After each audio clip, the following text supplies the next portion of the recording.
Alan's phone buzzed with an unexpected notification, jolting him from his mid-morning routine. The alert was from the security system installed at his seldom-used summer house.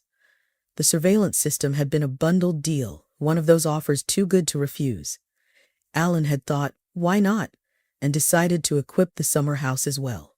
It was a practical afterthought, a way to keep an eye on the property remotely. He had reasoned it might be useful for spotting the odd raccoon or stray cat that wandered too close to the house. But the camera feed now displayed a different scene, one that wrenched Alan's heart with an acute sense of distress. Alan, a self-made man, and his wife Caitlin had always been city dwellers. Their house in the city was more than comfortable. He was home. With his keen sense of financial stewardship, Alan was cautious with money, having clawed his way to a respectable fortune through grit and perseverance. The dream had always been to retire to the countryside one day, a fantasy of bucolic bliss, where Alan, aged and wise, would pass his days in pastoral peace, possibly handing over the reins of his hard-earned business empire to a new generation. Yet life's unpredictable ebb had led them to this country house much sooner than planned.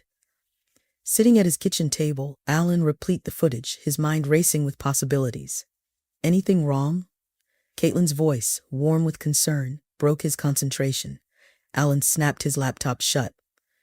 It's nothing to worry about, just a few work issues I need to sort out, he reassured. Caitlin gave a non-committal shrug and drifted away. Grasping his laptop more securely, Alan retreated to the solitude of the study.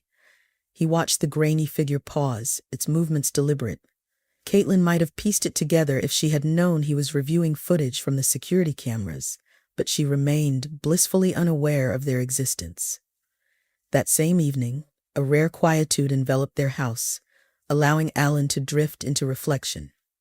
As Alan watched his wife, he remembered her tales of the past, her dreams of domestic simplicity, evenings donned in sweatpants, indulging in scrambled eggs for dinner, and sharing the quiet end of the day with someone she loved. Yet despite her efforts, that level of intimacy and comfort had eluded her, leaving her feeling unfulfilled and inadequate.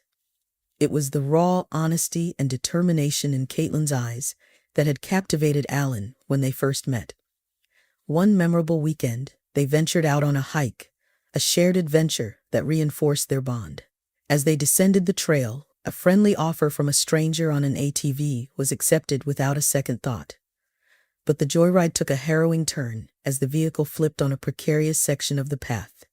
Caitlin hit the ground with a force that knocked the breath from her lungs, Alan and the driver tumbling on top of her in a chaotic heap. "I need to go to the hospital," she gasped, pain radiating through her body. At the hospital, the severity of Caitlin's injuries came to light. Her pelvis fractured in multiple places, her shoulder broken. The next 6 weeks would confine her to a hospital bed, her world shrinking to the size of her recovery room. Friends circled around Caitlin, a rotating guard of love and support, including Mark, a childhood friend whose boyish features had matured into a rugged allure. It was during one of these evenings, as Mark kept vigil by her bedside, that he unveiled his long-concealed affection for her, a confession that left Caitlin reeling with surprise and a clandestine thrill. The following morning, as Alan walked in, bearing the sweetness of fresh fruits, his gaze fell upon Mark's flowers, and the air turned heavy with unspoken words. Caitlin, sensing the shift, was quick to affirm her commitment to Alan, even as a whisper of temptation brushed her consciousness, a whisper she silenced without hesitation. As time marched on, the day arrived for Caitlin to return home. Alan, ever the devoted partner, managed her transition with gentle care. Even when his own misfortune struck, a broken leg from a soccer accident, he found solace in Caitlin's willing embrace. It was in the dance of their mutual vulnerabilities, the exchange of care and comfort, that the depth of their connection truly revealed themselves. Their wedding had the charming simplicity of an intimate gathering. Caitlin's side was modest but familial. Her parents, her sister, and a bustle of nieces and nephews filled the space with warmth. Alan's side, however, told a different story. A handful of friends, close as brothers, but no blood relatives to speak of. His disparity was a silent specter at the feast, a topic shrouded in a tacit understanding that it was not open for discussion. Whenever Caitlin's curiosity bubbled to the surface, begging her to broach the subject of his absent family, Alan would offer a practiced smile and a gentle deflection. "I've never really had a big family," he once said, his voice laced with a finality that softly forbade further inquiries. It had been more than 6 years since Alan last spoke to his father, Ron. The estrangement had not been an abrupt severance, but the culmination of a myriad of painful episodes. It started with an argument with his stepmother. When Ron, Alan's father, had an affair with Amy while still married to Alan's mother, the betrayal shook the family's foundation. 8-year-old Alan, in a moment of pain and youthful indiscretion, had lashed out with an email to Amy that was unkind and braw, the sort of message only a child who doesn't grasp the full weight of adult complications could send. Alan often pondered whether Amy's coolness towards him was rooted in that long-ago message. It seemed unjust to him that he would be judged on the actions of his 8-year-old self, a boy reeling from his parents' turmoil. Alan's journey back to his father's life at 15 was not just a reunion, but a foray into a new world. His biological mother's mental health struggles had kept him at arm's length from Ron, but her passing, as tragic as it was, had reopened a door to her relationship long dormant. The initial meeting with Amy after the period of mourning his mother was a chance Alan embraced, with a mix of trepidation and hope. He yearned for a maternal presence, a guiding hand, or at the very least a friend in this woman who now shared his life. He made concerted efforts, gifts carefully chosen for the holidays, attempts to share activities with her, and even candid conversations where he laid bare his intentions. Despite Alan's earnest attempts at forming a connection, Amy's demeanor remained cold and distant. Her interactions with him were sparse and perfunctory, as if every word she spoke took a concerted effort. Whenever Alan entered the room, her discomfort was palpable.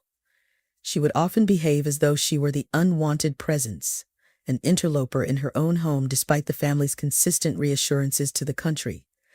"You know, we love having you here, Amy," Ron would say, his voice a blend of confusion and concern, observing the tension that seemed to cloud over the room. "I'm not so sure," Amy would murmur, her gaze flickering to Alan with a glint of unease. "Sometimes it just feels like I'm in the way." Alan witnessed these exchanges with a sinking heart. On more than one occasion, he overheard the hushed conversations, the soft cadence of his father's attempts at consolation. "Nobody thinks that, Amy. You're imagining it." He heard his father insist gently, yet Amy's response was to quietly slip out the door, leaving a silent void in her wake. This pattern became a painful norm, Amy retreating from the space Alan occupied, as if his very presence were an invisible barrier to her sense of belonging. Ron's visage would fall each time the front door closed behind her, a mixture of guilt and helplessness washing over him. Alan grappled with the situation, torn between his own desire for harmony and the unmistakable reality that his efforts were only driving a wedge further into the fragile structure of their blended family. During his college years, Alan's relationship with his stepmother grew increasingly strained, culminating in a particularly telling incident, one 4th of July. Alan was visiting his father, Ron, and upon learning that Amy was planning to visit her own parents, he inquired about her plans for the holiday fireworks. "Are you staying for the fireworks tonight, Amy?" Alan asked, trying to make polite conversation. Amy, perhaps misinterpreting the gesture or feeling put on the spot, replied with a sharp tinge of defensiveness in her voice. "I was going to leave tomorrow, but since you're implying I should go now, I'll leave immediately." Despite protests from everyone, insisting that wasn't what Alan meant and begging her to stay, Amy remained resolute and departed, leaving a wake of tension behind her. Alan's primary grievance with Amy was the possessiveness she exhibited over Ron's time. Whenever Ron shared moments with his son, Amy acted as if she were being betrayed. Her phone calls during their time together were laden with pointed remarks. Ron's phone would ring, and Amy's voice would come through the speaker, tinged with a feigned cheerfulness. "I'm learning to have fun without you, so don't hurry back on my account." Or her words would drip with sarcasm. "Maybe you should take Alan to Mexico instead of me like we planned. You two seem to have such a good time together." Alan couldn't fathom the depth of her jealousy. It reached a point where he felt like an unwelcome guest in his father's home. Ron, a pacifist by nature, recognized the tension but chose not to address it directly with Amy, maintaining a stance of non-confrontation that only exacerbated the situation. The last straw came on Father's Day, that cut deep. Alan was not invited to spend the day with his father, a decision driven by Amy. Unable to hold back any longer, Alan confronted his father about Amy's behavior. In a heated exchange where emotions ran high, Alan expressed his bottled-up frustrations. "She's pushing me out of your life, Dad. Can't you see that?" Ron, his patience worn thin and perhaps feeling cornered, lashed back with words that left an indelible scar. "You know, Alan, your whole attitude has been a disappointment to me. If you ever want to have a family of your own, you better learn to change." The hurt from that conversation created a rift that had not healed. It was the last time Alan spoke to his father, a painful memory that lingered.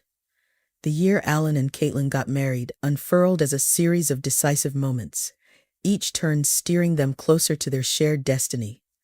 Alan, steadfast in his career at a prominent company, was on the brink of ascending to a coveted promotion. However, fate took an unforeseen twist when his boss's superior appointed an outsider for the role. "I can't believe they passed you over," Caitlin said one evening. Alan, with a determination in his eyes, replied, "It's a sign, Caitlin. It's time I took the reins of my own destiny." And with that, he embarked on his own venture, the confines of their apartment serving as the cradle of his burgeoning business. In months, his tireless work bore fruit, and he secured a modest office space to welcome his burgeoning clientele. Caitlin, in the throes of her final year of medical school, found herself juggling textbooks, with business ledgers offering unwavering support to Alan while navigating her own rigorous academic demands. Their evenings became a ritual of fleeting interactions, Alan arriving late, collapsing into bed, and rising with the sun, seeking the comfort of clean clothing and the prepared breakfast that awaited him. But the toll was manifesting. Sleep became a luxury, with nights often truncated to mere hours, as Caitlin's routine morphed into a marathon of work and domesticity. Burnout loomed on her horizon, her resilience waning under the relentless pace. As his enterprise demanded even more of him, devouring weekends in its insatiable growth, Alan faced a crossroad. With the business gaining traction, he proposed a controversial pivot for Caitlin, abandoned her medical aspirations to become the cornerstone of the growing enterprise. With her internship on the horizon, the pressure intensified. The couple faced a painful decision. The reality of her having to abandon her studies to sustain the business became a somber possibility. "We're building this for our future, Caitlin. Once we reach this next goal, I'll make sure you can go back to school," Alan assured her, but his eyes betrayed the fanaticism with which he pursued his business goals. Caitlin, torn between her dreams and her dedication to their shared success, found herself at the heart of their enterprise, a linchpin that Alan, in his pursuit of entrepreneurial triumph, had come to rely on perhaps too heavily. 5 years had seen Alan's venture burgeon into a thriving enterprise with a staff roster of over 50.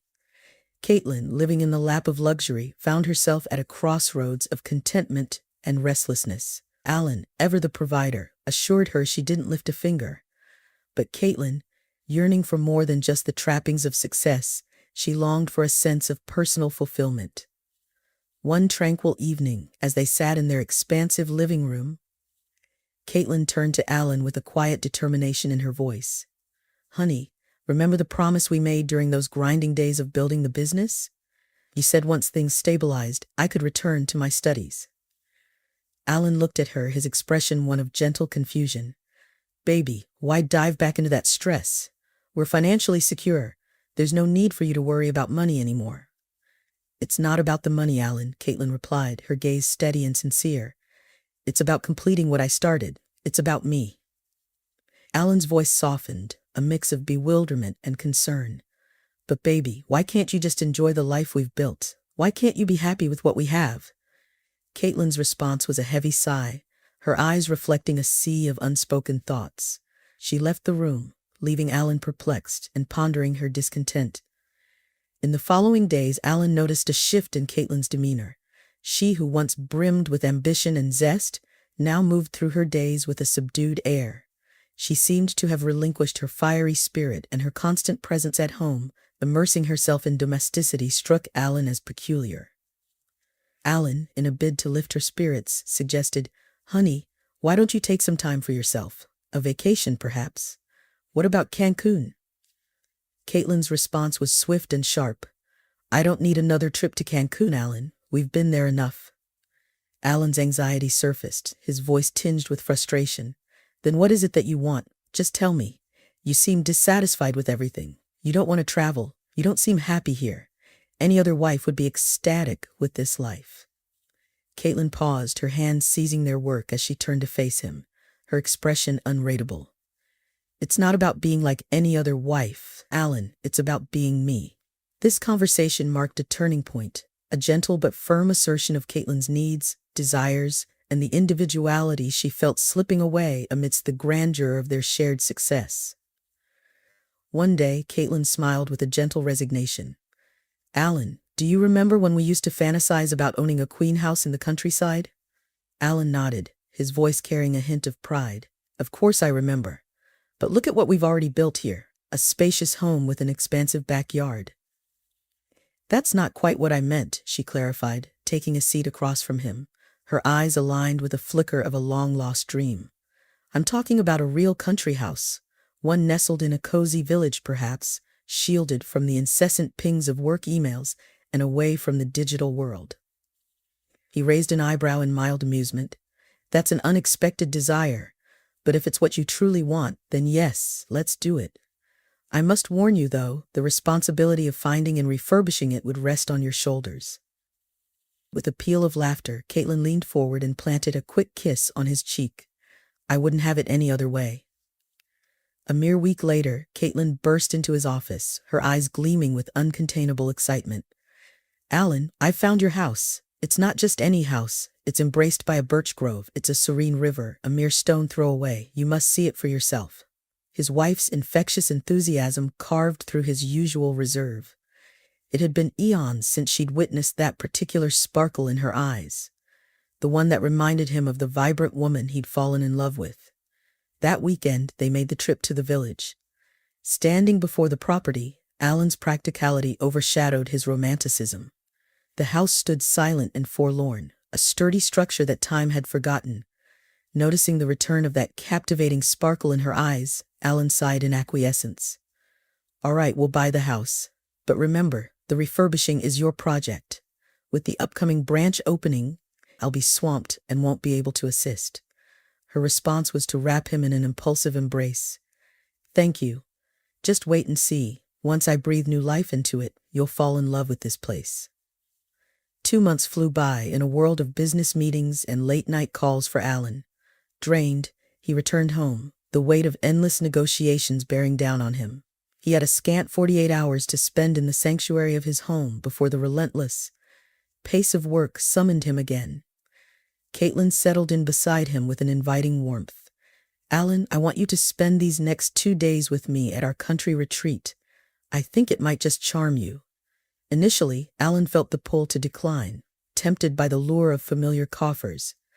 But curiosity nudged them gently towards acceptance. As they arrived, the transformation of the house before him was remarkable. Caitlin had masterfully blended rustic allure with modern comforts in a way that was subtle yet strikingly effective. "Caitlin, this is amazing," Alan admitted, his eyes sweeping over the space. His wife flitted around, her presence bringing the house to life as she prepared their meal. Alan found himself imbued with a sense of vitality, a refreshing youthfulness. The weekend unfolded like a chapter from a storybook romance. There were shy glances from Caitlin, and within Alan a flicker of bewilderment ignited. He couldn't recall the last time their relationship shimmered with this kind of vitality. Come Monday, the city reclaimed them and work ensnared Alan in its familiar grip. "Caitlin, I'll be away for a week," he mentioned casually, the tinge of routine coloring his voice. "I trust you'll be fine without me. There's some urgent matters I must attend to." Caitlin responded with a lightness that piqued his interest. "Oh, I'll simply retreat to our little sanctuary in the country." Again, "What is it that captures your attention there so?" he inquired, his curiosity laced with a hint of concern. She met his gaze, a trace of something like apprehension flickering in her eyes. "Just embracing the solitude and the natural beauty," she assured him. Throughout his business trip, Alan's thoughts wandered back to the country house and Caitlin's newfound vibrancy. It was uncanny, the transformation she underwent with each visit, emerging more radiant and content. Alan felt a tightness in his chest, a confluence of confusion and determination.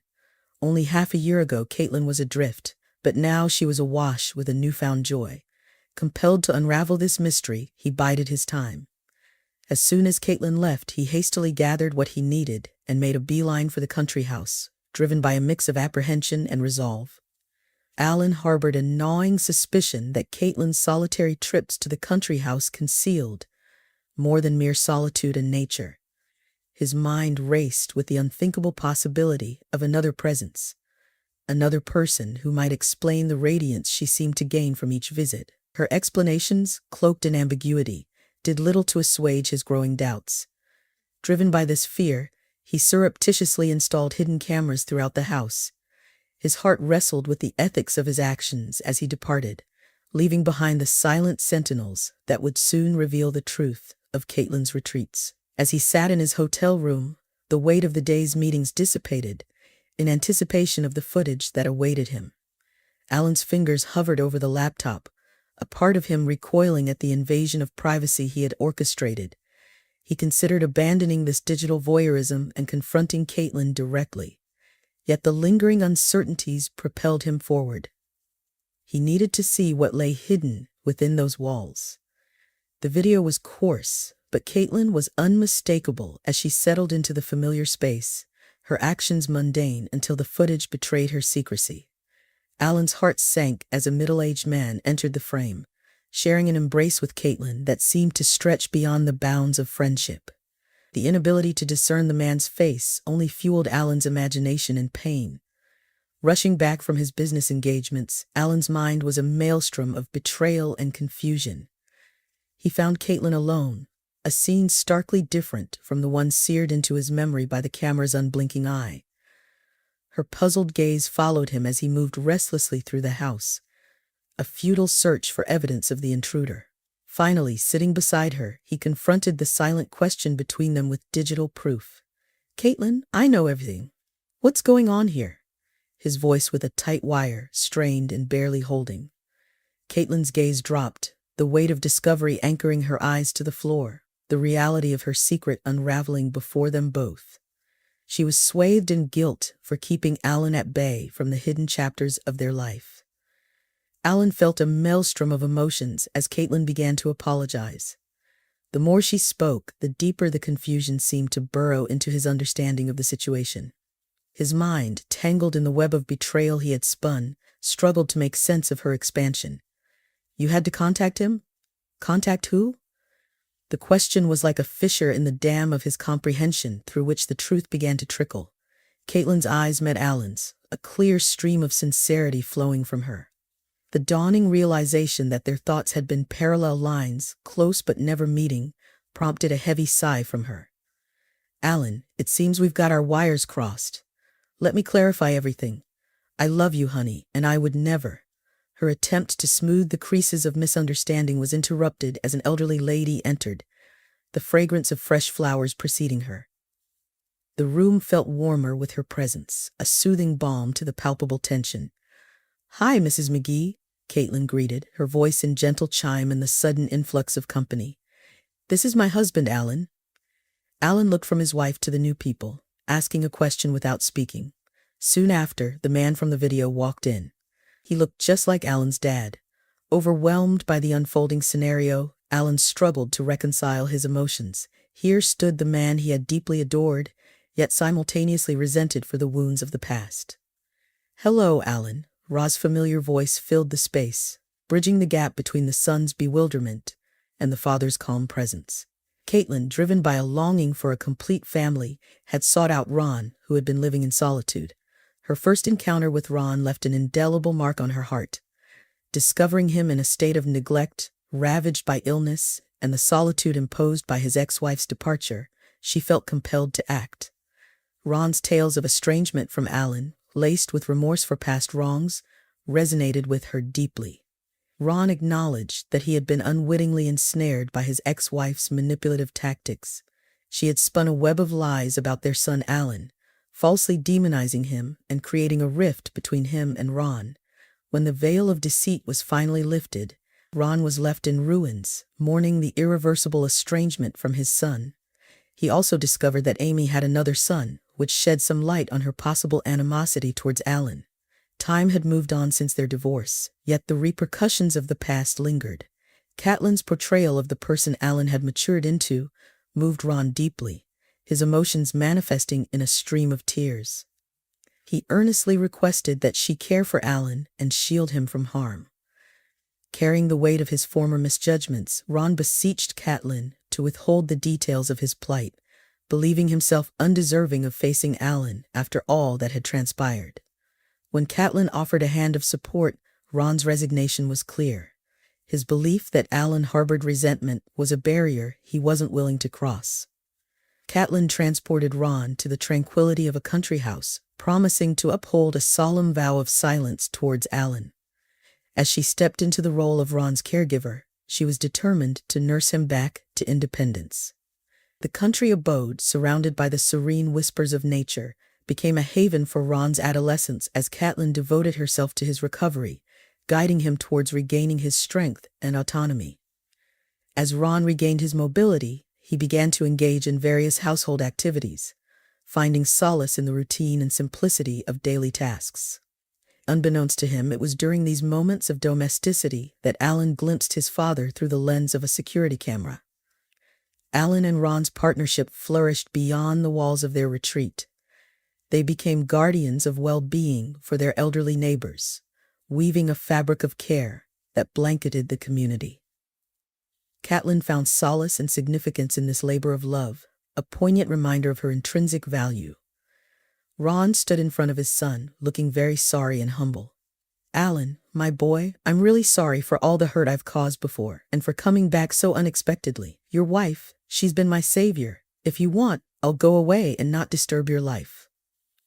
In the silent communion that followed, Alan's gaze lingered on Catelyn, seeing her not just as his partner, but as the architect of reconciliation. The weight of years seemed to lift in that instant. Alan stood somewhat aloof amidst the hum of activity in the country house. The air was filled with the chatter of the neighbors and the clinking of teacups. Ron, agile and attentive, was in his element, pitching items for Catelyn, who was the day's quiet orchestrator. It was a dance of quiet understanding between them, and as Alan watched them, an epiphany slowly washed over him. His voice was loud and full of regret. "Catelyn, I'm really sorry. I've been the bad one here, only thinking about myself and what I need, not caring about you. I didn't see the truth and I wrongly didn't trust you. Can you forgive me? If you want, you can work here all the time." Catelyn's eyes met his with a mixture of warmth and mischief. "That's a generous offer, but it's not feasible, unfortunately." "Is it because you're upset with me?" Alan's voice held a tremor of concern. "A bit, yes," she admitted, "but mostly because I won't have the time. Full-time work isn't in the cards for me for, say, the next 3 years or so." Confusion played across Alan's face. A mix of hope and disbelief flickered in Alan's eyes as realization dawned. Catelyn, embracing him tightly, whispered, "Remember those 2 magical days here? They were more than just a rekindling. Alan, we're going to have a baby." The news struck Alan with the force of a revelation, almost staggering him. He gently held Catelyn back, searching her eyes for certainty. "Are you serious? Absolutely certain?" Her laughter was like music, dispelling any shadows of doubt. "Completely sure," the doctor confirmed it. "We're going to be parents." In a swirl of elation, he lifted her into a joyous twirl, their laughter mingling with the continued buzz of the gathering, a symphony of new beginnings. Alan's motion ceased, and as he steadied himself from the exuberant twirl, his eyes sought out his father's. In the depth of Rod's gaze, there was a clear well of remorse, an unspoken apology that resonated with the heavy silence that filled the room momentarily. Alan had spent years entangled in a web of resentment, but now, as he glanced at Catelyn, his perspective shifted.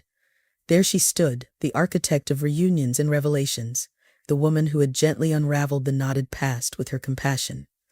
Gratitude welled up in him, a silent hymn of thanks for the incredible partner fate had handed him.